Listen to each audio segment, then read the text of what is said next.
Vicepresidente Riccardi, un messaggio speciale da questi Special Games per la nostra comunità. Beh, è una manifestazione importante, una grande festa, 500 atleti, centinaia e centinaia di persone impegnate in una occasione straordinaria che è al centro all'inclusione sociale.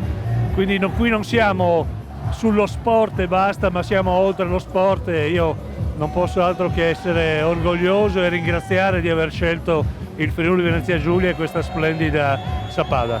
Anche la Fiaccola, la partita da Trieste, è stata accolta molto calorosamente dalla popolazione. Beh, abbiamo visto molte scuole, molti ragazzi, addirittura 2000 ragazzi nelle varie tappe che sono partite da Trieste per arrivare qua. Una grande occasione di solidarietà. Sindaco, Sappada, polo sciistico del Friuli Venezia Giulia, vocato allo sport ma anche all'inclusione. Sì, sicuramente questo è un evento importantissimo per dare un segnale non solo dello sport ma anche dell'inclusione, quindi per noi è un onore poter ospitare gli Special Olympics e vedere così tanto entusiasmo e felicità negli occhi dei ragazzi e degli atleti per noi è una grandissima soddisfazione.